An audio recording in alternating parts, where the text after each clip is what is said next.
Ça galère. Moi j'ai Madame Le Pen. Vous voulez, je vous la refile. Alors si vous voulez vous mettre à la paillasse, c'est ici. Bah, ici on fait de la chimie, on fait de la recherche à l'externe. Ah mais il a sa blouse. J'ai vu le petit. J'ai vu le petit. Vous l'avez vous? Chimie 2000. Alors. Prenons.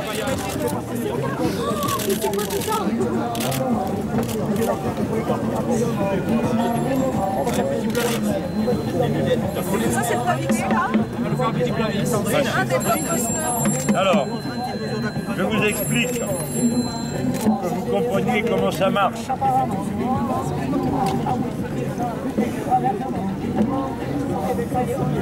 Alors, dans l'économie capitaliste, le produit n'a aucune espèce d'importance.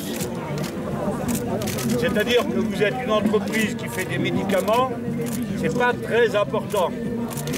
Ce qui est important, c'est de faire du pognon, profit, du fric.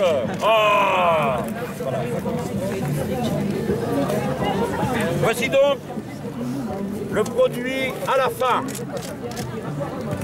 Supposez que vous fabriquiez une molécule pour soigner le cœur, mais que pour la mettre en circulation, il faille 4 ans.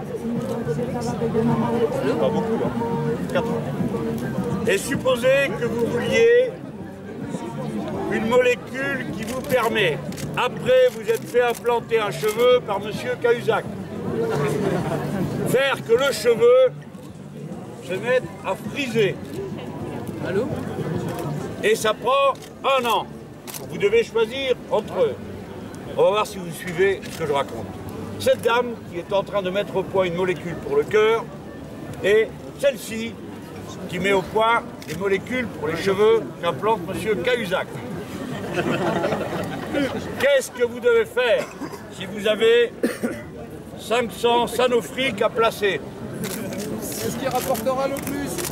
De quel côté? Cette femme-ci ou celle-ci? Mais vous suivez, oui, ou alors j'arrête, hein? Alors. Bon, vous n'avez rien compris. Côté Cahuzac. Voilà. Vous avez compris le problème de Sanofi. Le problème de Sanofi, c'est le cancer de la finance.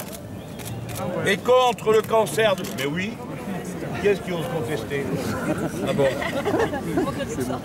Le cancer de la finance, ça veut dire choisir la façon d'utiliser le personnel en fonction des profits que ça va rapporter, les programmes de recherche en fonction des profits que ça va rapporter, et pas d'après l'utilité sociale ou la valeur d'usage que ces choses ont.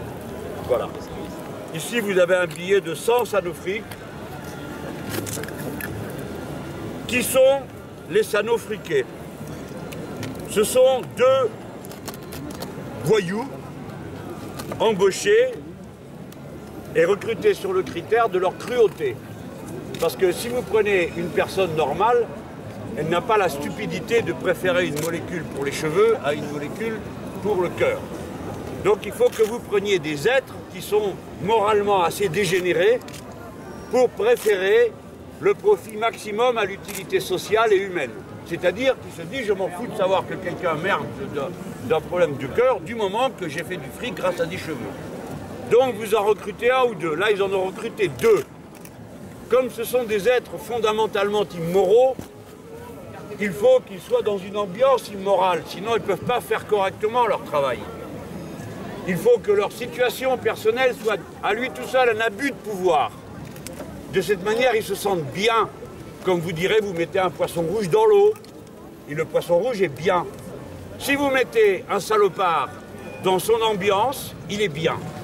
Donc vous en embauchez 2, et aussitôt vous augmentez leur salaire, d'une manière considérable.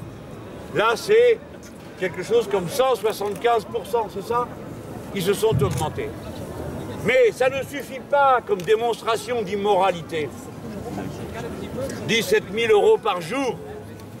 Vous avez entendu les gens, vous ne comprenez rien du tout avec les numéros. 17 000, pas par an, par jour. Voilà. Mais le goinfre qui se gave d'argent, ça ne lui suffit pas. Il faut encore qu'il ait un endroit où s'épanouir. Donc, on lui a acheté un bel hôtel. Et dans le bel hôtel, on a installé une grande et belle salle à manger.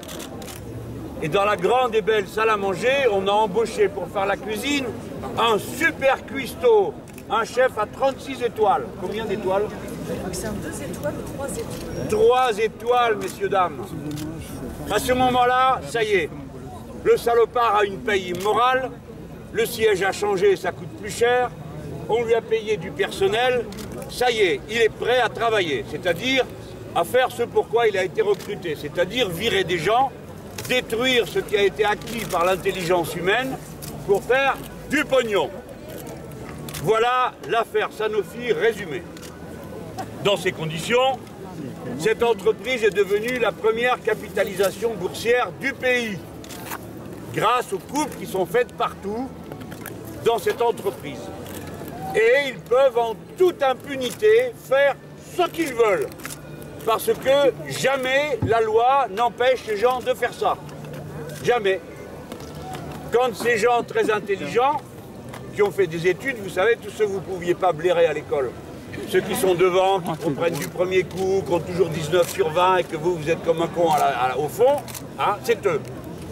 Donc ils sont dans leur truc, les molécules, les machins. Regardez, messieurs, dames, regardez cette chose. Moi j'avais ça quand j'étais petit chimiste, on me donnait ça à Noël.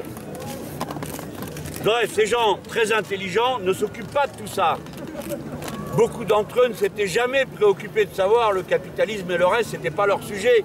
Ils sont dans leur recherche scientifique, dans leur travail d'équipe, et un jour ils découvrent, ils n'arrivent pas à y croire, qu'en réalité ils ne sont que des pions pour les gens qui dirigent et qui commandent. Et alors c'est un choc immense, et pour nous aussi c'est un choc immense, car on découvre des gens d'une simplicité totale. Quand je suis allé à Toulouse, j'ai fait la manifestation avec eux, je marchais à côté d'un gars, et je lui dis bonjour monsieur, parce qu'il faut bien se dire quelque chose, ça prenait du temps. Et je lui dis vous êtes de Sanofi? Oui, oui, qui me dit, il n'était pas habillé de manière aussi ridicule que moi à cet instant. Et il me dit moi, c'est moi qui ai trouvé la molécule, je ne sais pas vous dire comment ça s'appelle, un truc pour le cœur justement. Plavix. C'est ça. Comment? Plavix. Voilà. C'est une chose qui a rapporté des sommes considérables. C'était le premier produit de l'entreprise. Et c'est toujours. Et cet homme, ils l'ont viré. Alors, moi je lui pose la question, je lui dis mais ils vous ont donné quelque chose pour la molécule? Et il ne me répond pas, je me dis peut-être qu'il est encore plus sourd que moi, il n'a pas compris. Je lui dis vous ont donné quelque chose? Il me dit mais qu'est-ce que vous voulez qu'il me donne?